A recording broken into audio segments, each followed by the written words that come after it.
morning, everybody. Welcome to Bolivia Political Crossroads, episode number 57. Today is Saturday, March 27th, 2021. Morning, Ernesto. Pleasure to see you. Morning, Paul. Yes, I'm very happy to see you too, and I'm very happy to still be around here, despite the fact that the virus is going so quickly with the new variant, P1 from Brazil. We'll discuss this offline, but yeah, we'll keep it up. We'll keep it offline. Factor that's terrifying. Yeah, it's a new factor that's terrifying Bolivians nowadays. But well, not only Bolivians, I think everybody around this area in South America is terrified about the Brazilian virus. Not the Chinese, the Brazilian variant. Now it's the Brazilian variant, right? Yep. All I can say is just keep taking precautions and keep taking care the way you have been, and you'll probably be okay.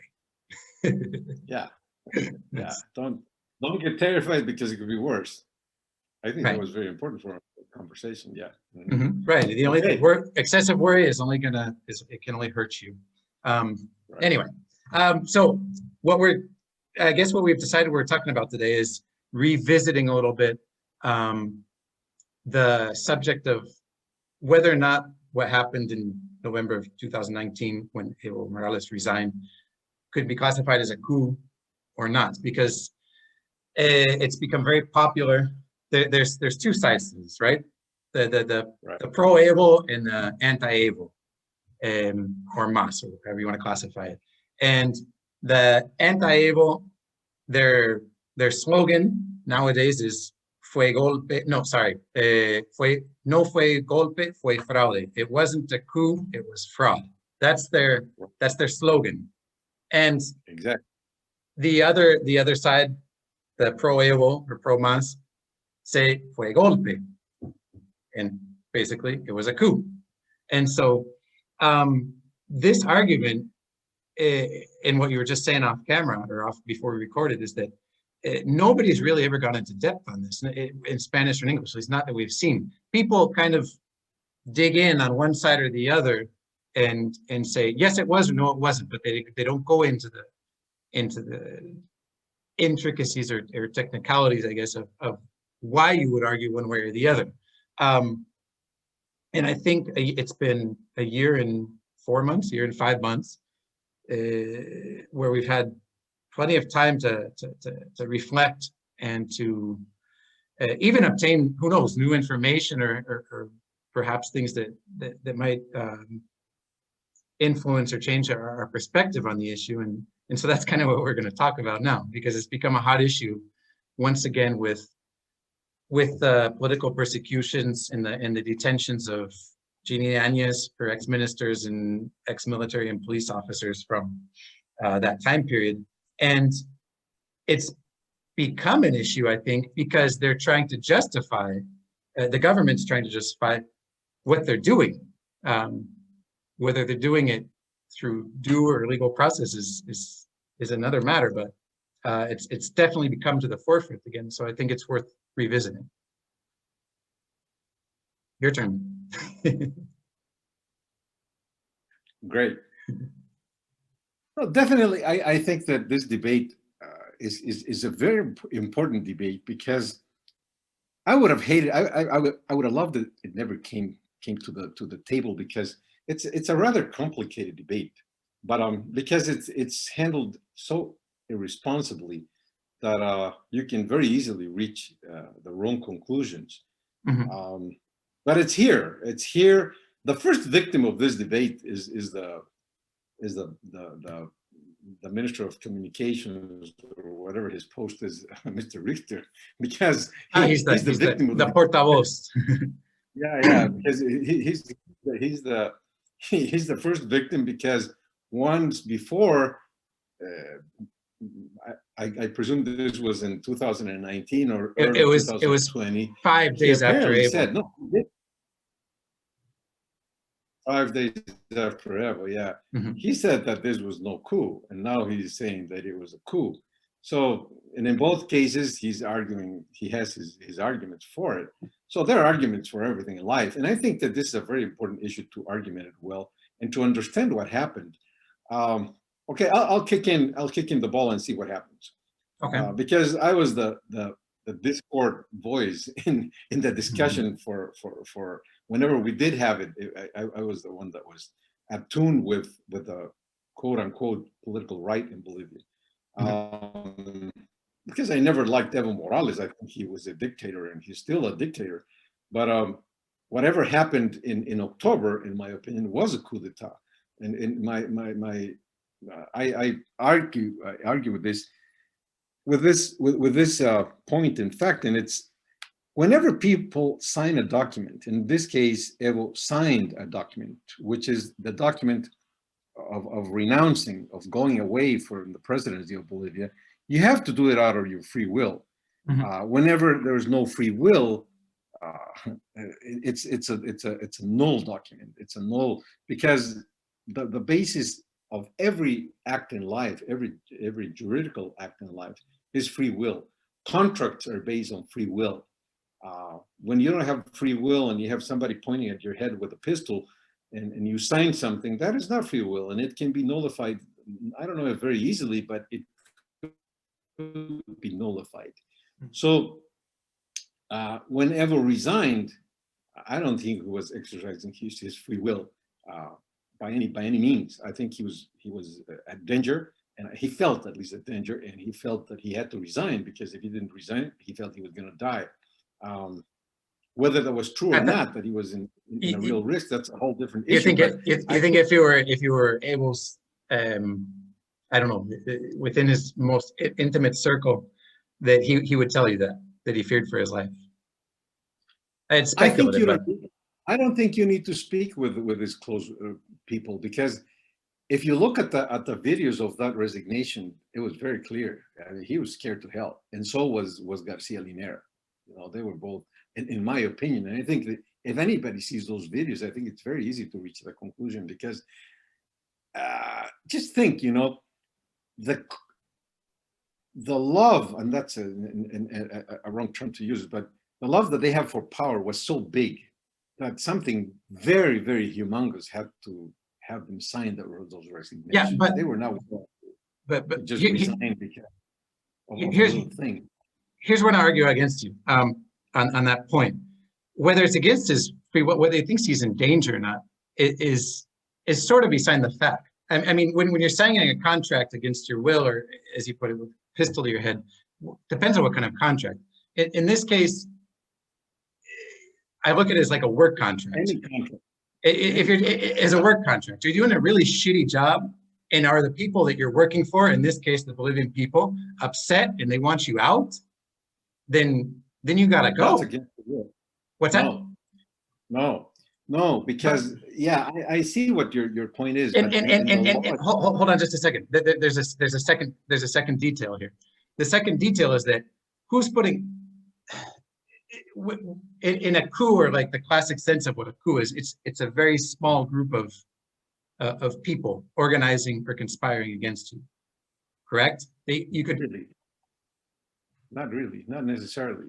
Okay, but let's go step by step. Okay. One, free will. Yeah, your argument is that, or at least I understand it this way: if you have elements that are against your will, against your interests, and you sign a document, then that's signing against your will. No, because that's just you're signing a document because there are elements that are against your interests. But like you said before, out of camera, you outweigh the situation. You say, I'm better off signing this document, and that cannot be interpreted as against your will. It's your free will, because it's of your best interest to sign that document, because you end up in a better position, or you think you're going to end up in a better position by signing it than not signing it. Okay, that's one position. But the law, when it talks about signing your free will, talks about violence.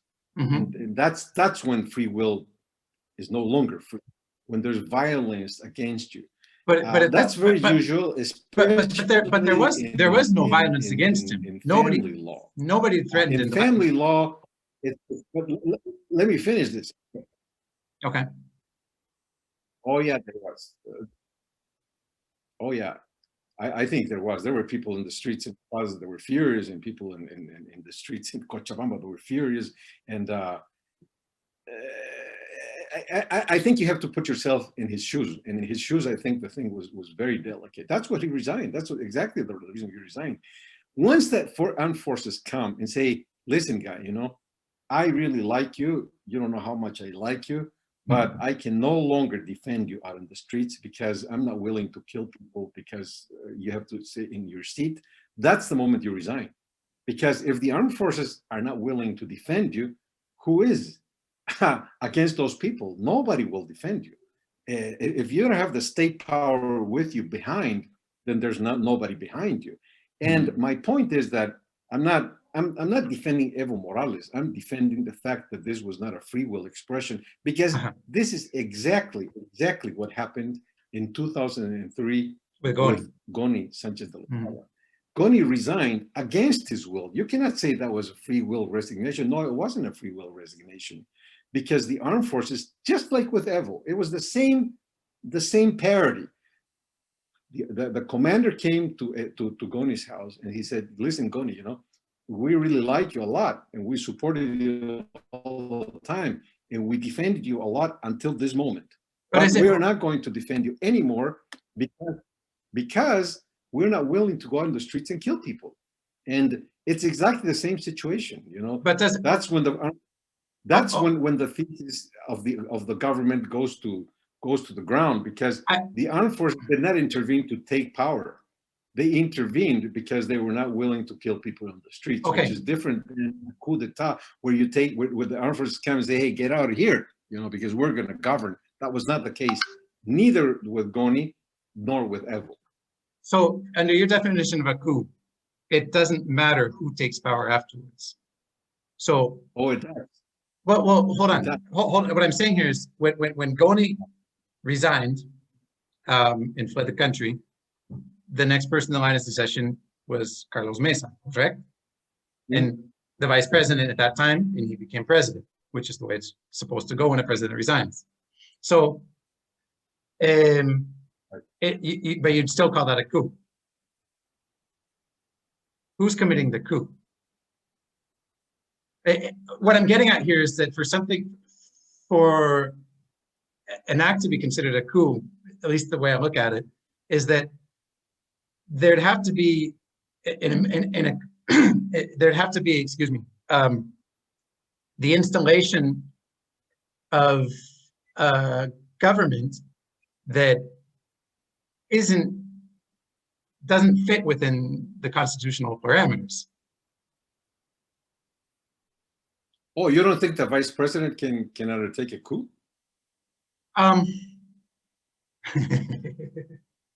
Sure. Okay. But the fact that Carlos Mesa, that's not what I'm saying. But Carlos Mesa didn't orchestrate this. Jeanine Añez didn't orchestrate this.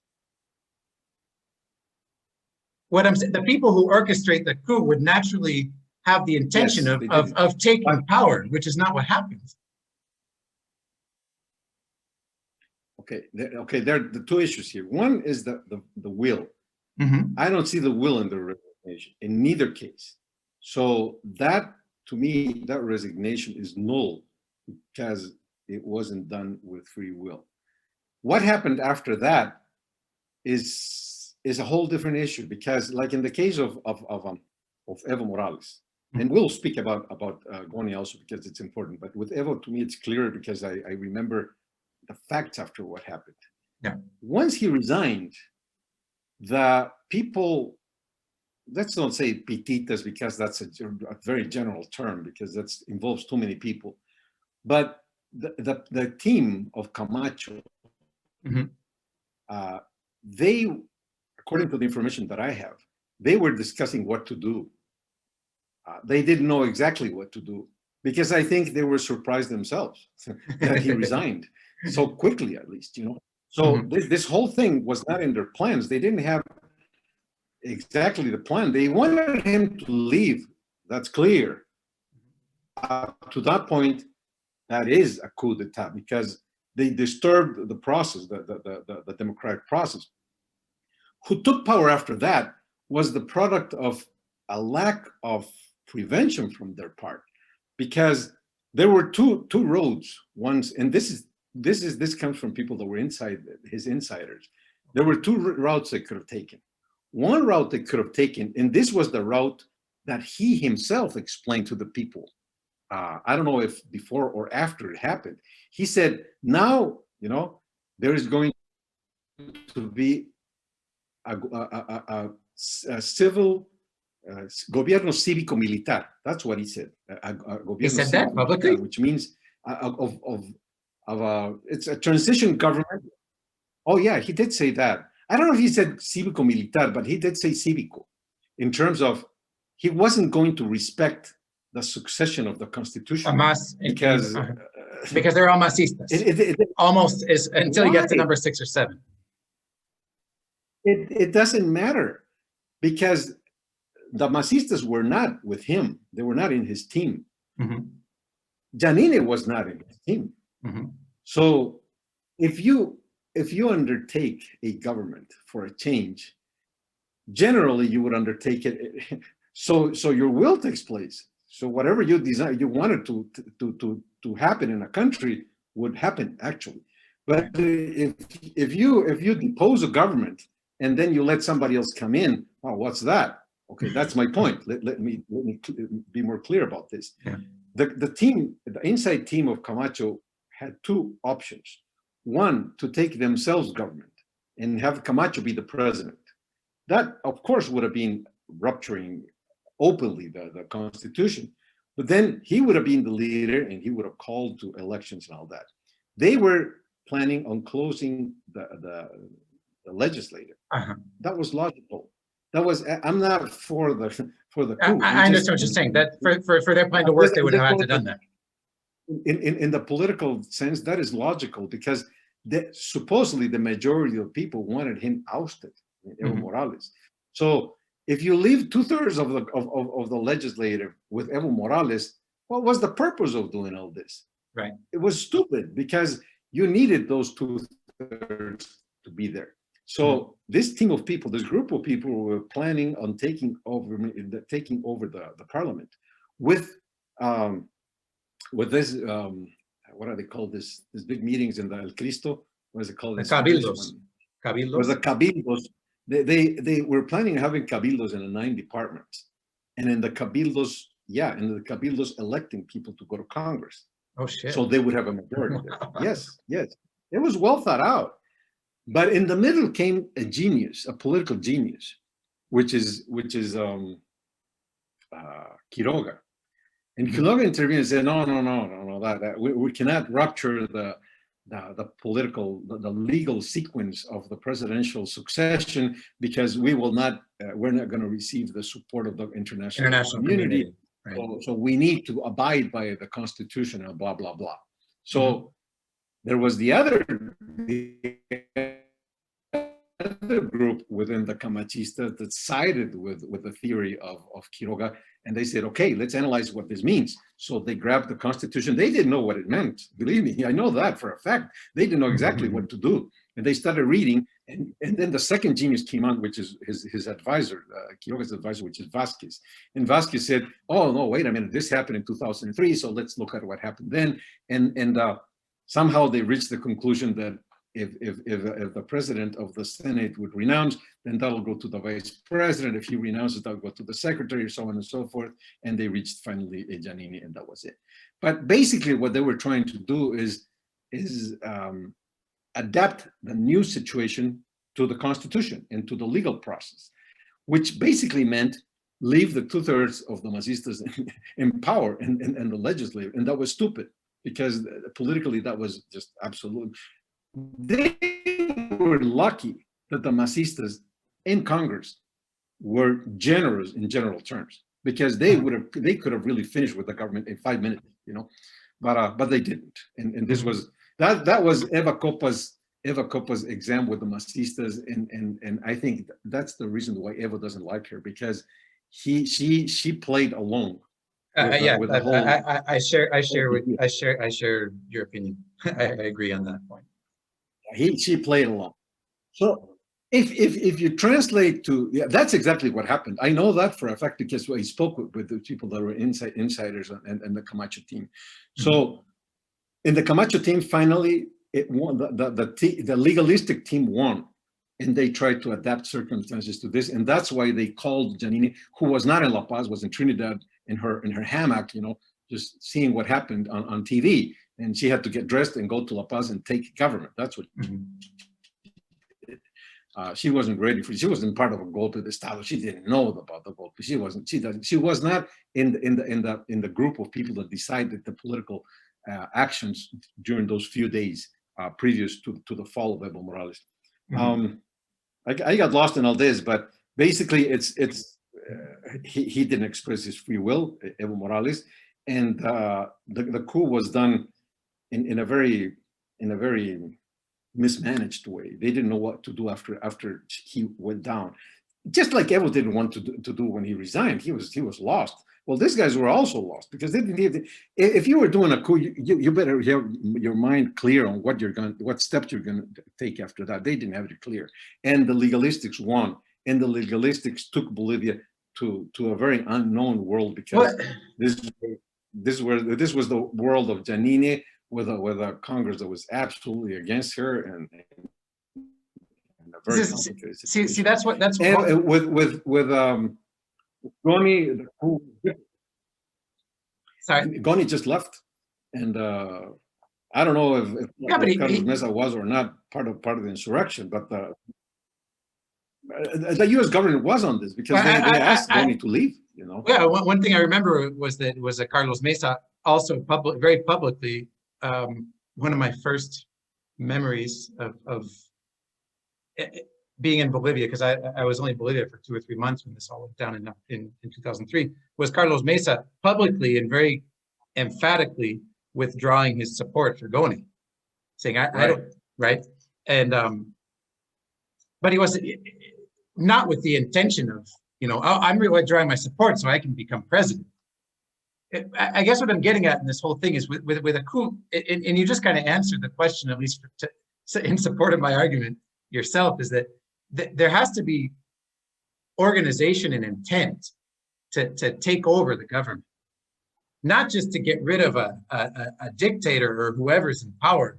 In this case, we call Evo a dictator. So but get rid of dictator. But the whole point of a coup, the whole point of a coup is to take power for yourself, not just to throw out the other guy, which didn't happen with Goni, because I don't think it was orchestrated by Carlos Mesa.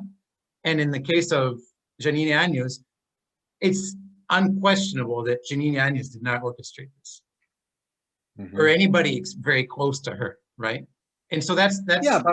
But on the other hand, you have to remember that when she took over the presidency, I don't know if you recall this with absolute clarity, I do. Camacho was in government. He wanted. He knew that this was his government, and he put right next to Jeanine his best friend, his most trusted friend, which was the minister of the presidency. Yes, yes. And not only him, he put people in the tax office. Fine. He had people in so he did take power. That's not he only put a president that was not his, but the rest of the team that was inside. But he didn't put Añez.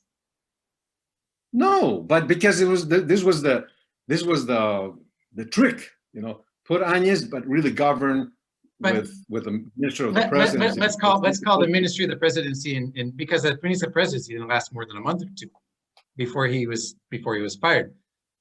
What Camacho received were, I don't remember how to say it in English, like premio consuelo, right? There's a word. I think that was the coup. Because he didn't take power because he could, because his inside team decided him not to take it, not to be the president. They argued against him being the president and putting her, but she was just going to be like a clown there, orchestrated by him, minister of the presidency, and his fellows. But that, of course, aborted because she's not stupid. Once she was sitting in the presidency, she knew she didn't need these people, so she just ousted them. That was a second coup. There was a coup from Camacho in order to oust Evo Morales and took power. He did it, and then there was a coup by Jeanine because she realized that she was playing the dumb people, the dumb person sitting in the presidency. So she ousted all these people that orchestrated the original coup. There were two coups in behind this whole thing. Because the formality of power is something that is not new in politics. You know, I'll give you an example. In Panama, and you must remember this. This was 1989, I think, when the U.S. came in and took what's his name? To the Noriega. U.S. because he was Noriega. Uh-huh. Okay. I have to admit, I didn't know anything about Panamanian politics. Nothing, you know. I was just not informed about Panama, and I didn't know he wasn't the president. Once it happened, I just read the news and I said, "Well, he's not the president," you know. And he had never been president in Panama, but he ruled Panama during many years because he was the powerful man behind the throne. So whoever was in the presidency with Noriega was just what they call in Spanish a títer, you know. He wasn't really the president, you know. Who was really in command of Panama was Noriega. Mhm. So this is pretty much what they wanted to do with Camacho here after the coup or whatever happened then. They wanted Camacho to lead Bolivia, and putting somebody there that was not going to govern effectively. The point is that this person realized what was happening. She just fired the minister of the presidency, broke relations with Camacho, and she stayed in the presidency. That's why Camacho also feels that he's being betrayed by her, because the whole idea was that he would govern. It's no secret that he has no love for Jeanine Añez. So yes, there was a coup. Because they overtook government in order to govern. Who did that? Camacho did that. And in the case of Goni, it wasn't exactly like that, but they forced his resignation, and that makes the resignation null by in any system of. So hold on here. I want to interject something here. And this came out later. This isn't something we talked about in the first episode. In this, there's people that would argue that the decisive or the tipping point in the events between October and November of 2019 was when the OAS made public the findings of their investigation into the elections by this team of 36 people or however many it was, observers. And basically they didn't use specifically the word fraud, but basically they said the elections results can't be trusted and there was negligence and blah blah blah. And so if you look at that as a tipping point, then would you say that the OAS were also collaborators in the coup or not? Excuse, I had an interruption here. What did you say? Your question, just.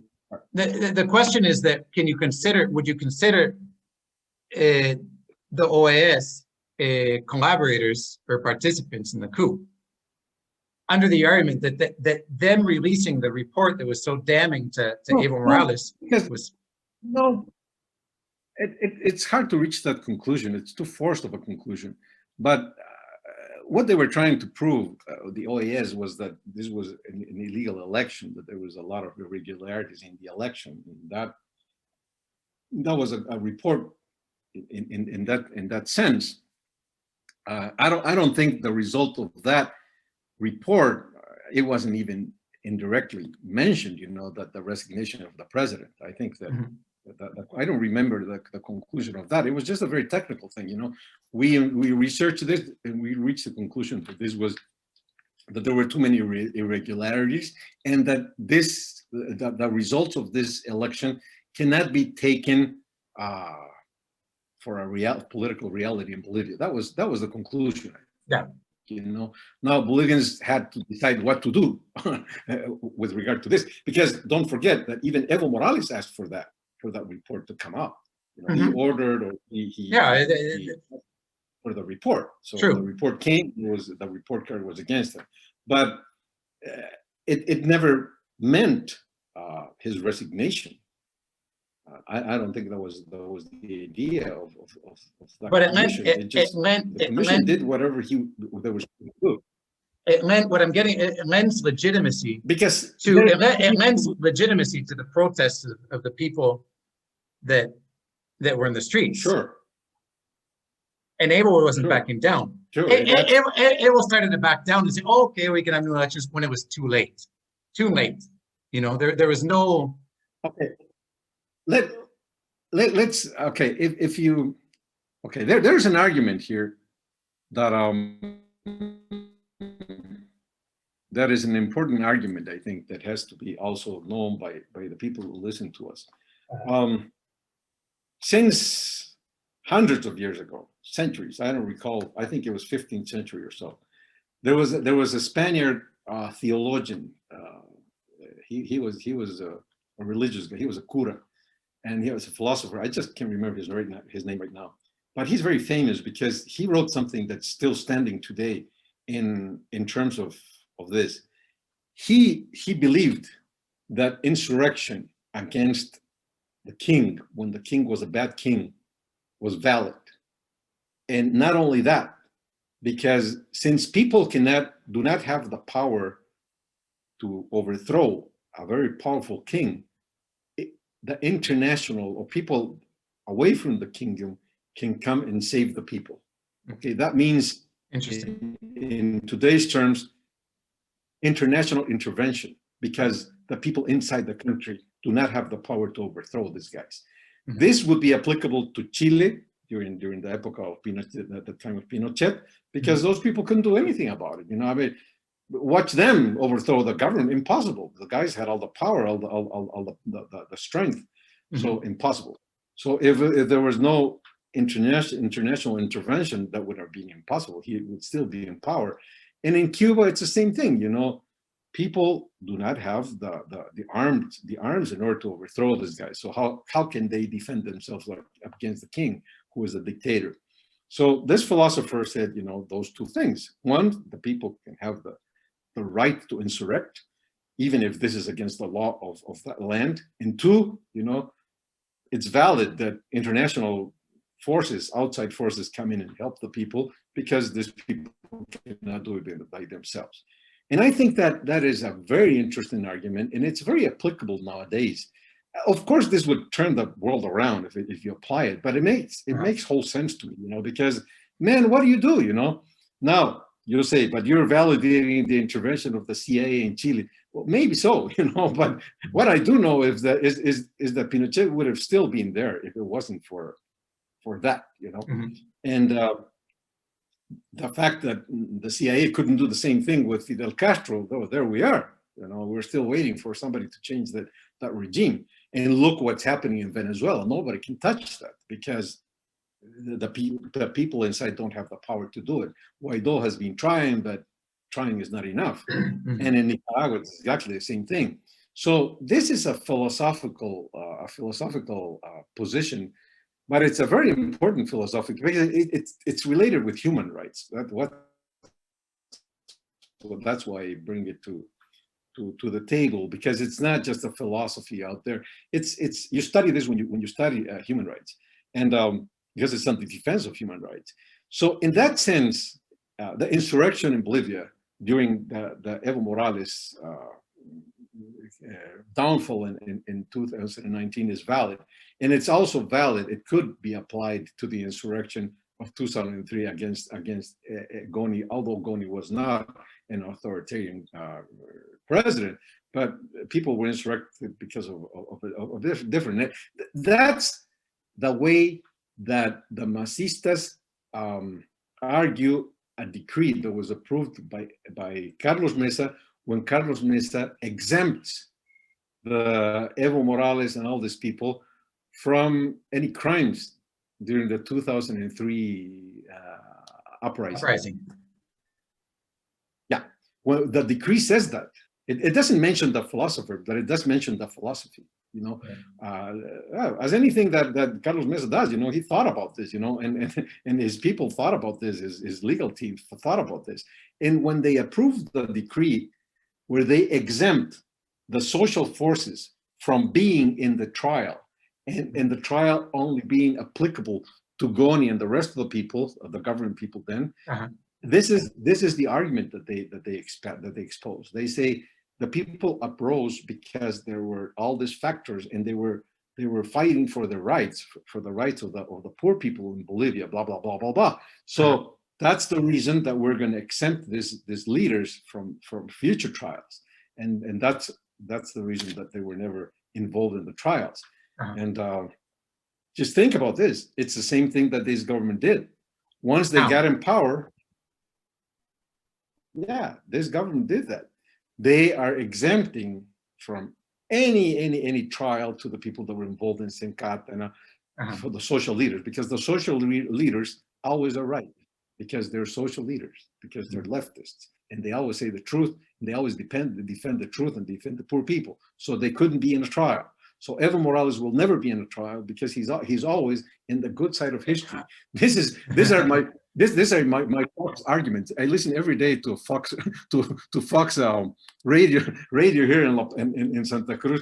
And this is what they always argue. You know, they say, "Oh, there's communists in the Democratic Party. They're with God, and you know whatever they say it's true." And you know, I don't agree with them because I think they're just fascists. But they have a point there. You know. For some reason, the left in the world, not only in the US, not only in Bolivia, the left has become the proprietor of the good arguments, you know, the arguments that protect the poor, that protect the blacks, that protect the Latinos, that protect and that's it, you know.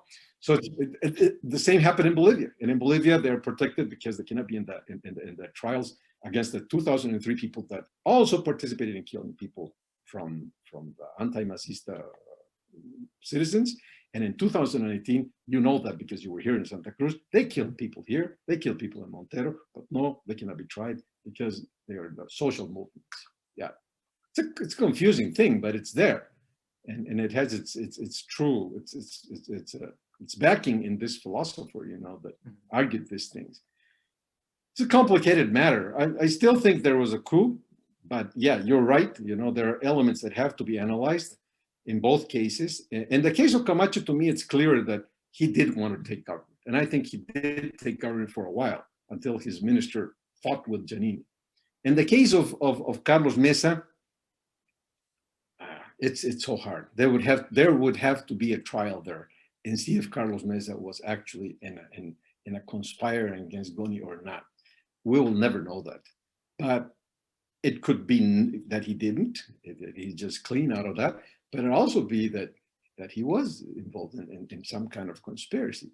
It reminds me too much of what happened in the U.S. when Kennedy died. You know, when was shot. You know, there are many people that sustained that Johnson was behind that. You know, and that this the establishment shot this guy because he was just, you know, he was obnoxious to the interest of the Democrat Party, so they killed him, you know, and then he took over the government because he was the next in succession. But the theory is there, you know, the theory is that he was part of an insurrection. We'll never know that, you know. It's just he was in the line and he followed, and Johnson was president, and in Bolivia he was in the line, he followed. Carlos Mesa was president, and in the case of Jeanine, she wasn't next, but she was just like fifth, I think, or sixth, and that was it. I don't know. It's a complicated matter. It is. I guess what it comes down to for me is that my perception of what a coup is that first of all, it has to. You touched on something. The organization. There has to be organization and intent. Camacho might have had intent, but to say that everybody was acting in Camacho's best interest or with the interests of bringing Camacho to power, I don't think that was the case. And so if there was a group organized around Camacho with the intent of putting him in power, that didn't happen. And the thousands or millions of how many people were in the streets all over the country weren't in the country because they wanted Camacho in power, but rather because they wanted Evo out of power.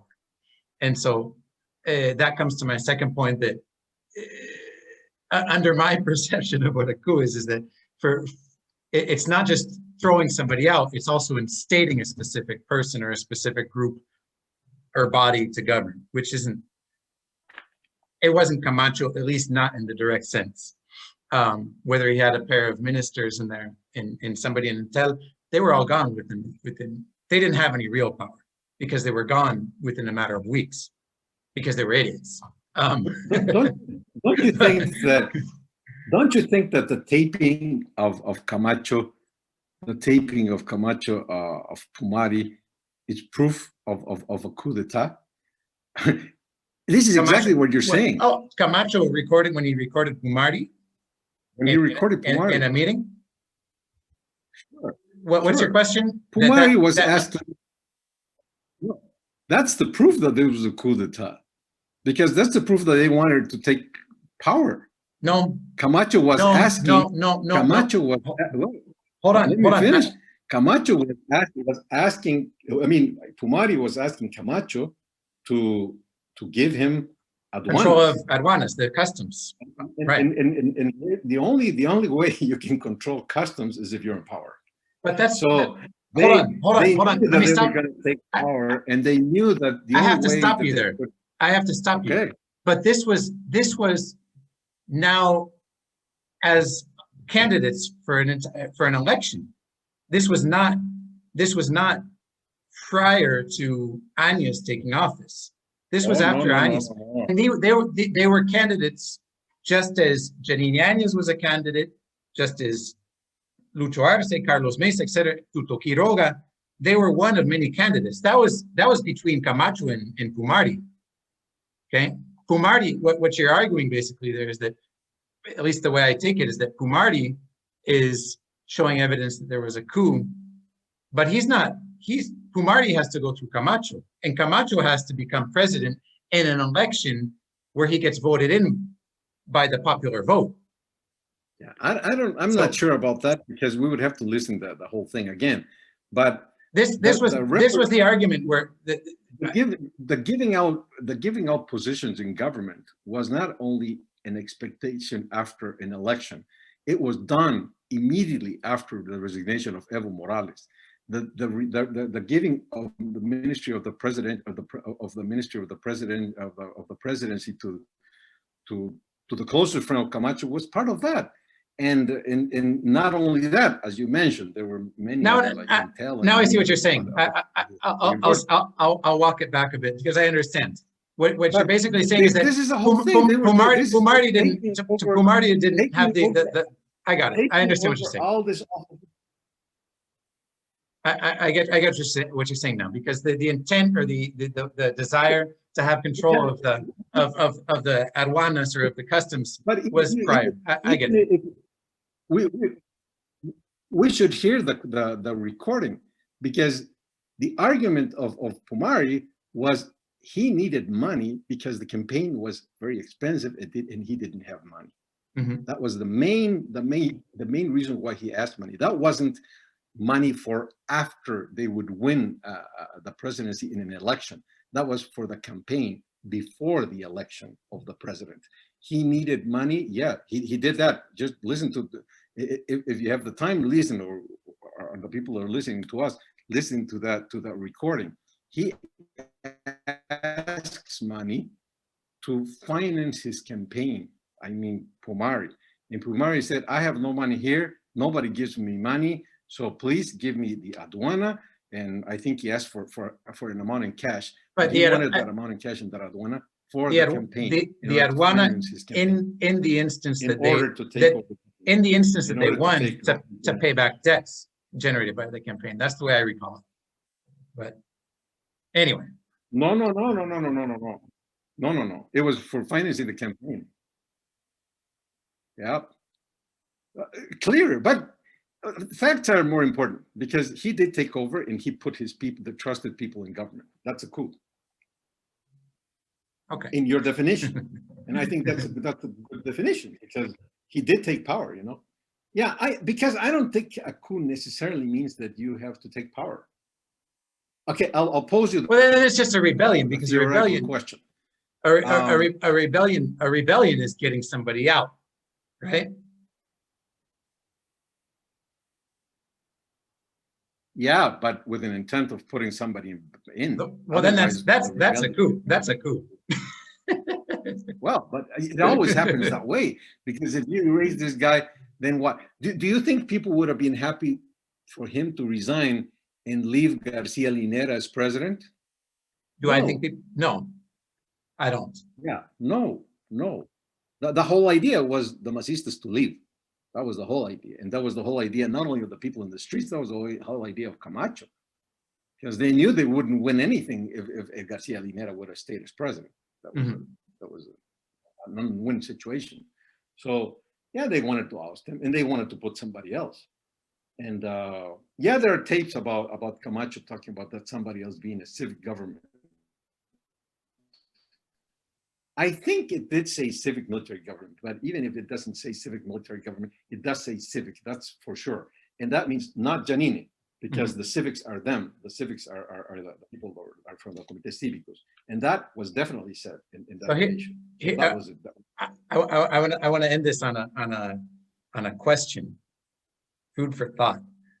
It's always been said in Bolivia, and to give some background here, Camacho outside of Santa Cruz, there was a general consensus that he's not a popular guy outside of Santa Cruz and maybe Beni or the East Bolivia.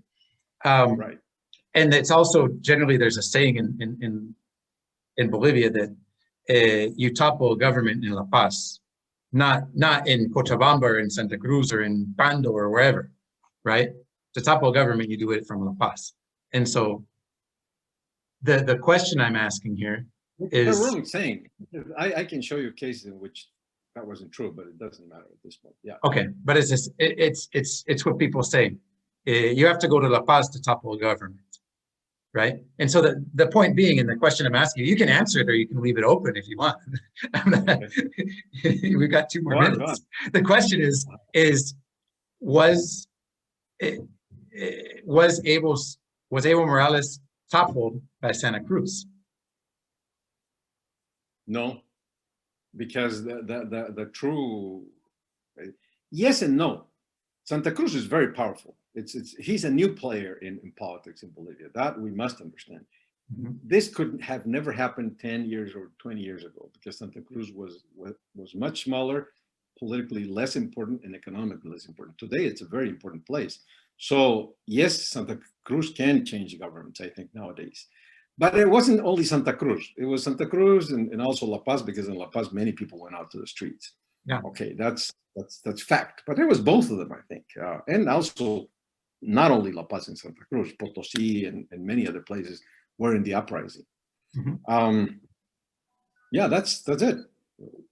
That's it. Being not the answer. Well, yeah, but I don't think that was true. The old saying now goes around. It's not true. There were governments in the past that were not overthrown in La Paz by far. When Banzer took over the government, no, even Garcia Mesa.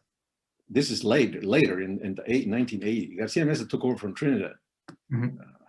That's what he did. That's where the coup started. Yeah, but that's not the only case. Many cases before that, because there was no El Alto. Remember that El Alto is also a new thing. Right. El Alto became a city when I was starting my political career in Congress. It was in 1989. That's when it became a city. Before that, there was no El Alto. There weren't even people there. So yeah, no, forget it. It was, yes, La Paz was important, but there were changes of government that took place outside of La Paz before. Yes, there were. Not only the case of Garcia Mesa, but many others. Yeah, that's a whole different conversation. Interesting conversation, because people take it for granted that it's only in La Paz that you can do it. No. But yeah, it's interesting. But today's was important to discuss it. I don't know if we reach the conclusion or people can reach a conclusion, but at least they can think about it. You know, it's not clear as water. It's not black or white. You know, there are intricacies to this, and it's a complicated matter. But it's important. If people want to just think about it, it's important and reach a conclusion. Each one can reach a conclusion. I am with a theologian from Spain. I think that people inside a country many times cannot do it. Yeah. Well, we could keep going on about this. It did freeze. So that's a good place to stop. I can hear you. Your image is frozen, but I guess we can sign off and say thanks. Have a good weekend. You're back. Yep. You're moving again. Yeah, you too. Enjoy. Bye. Have a great weekend, everybody. Thanks for listening or watching.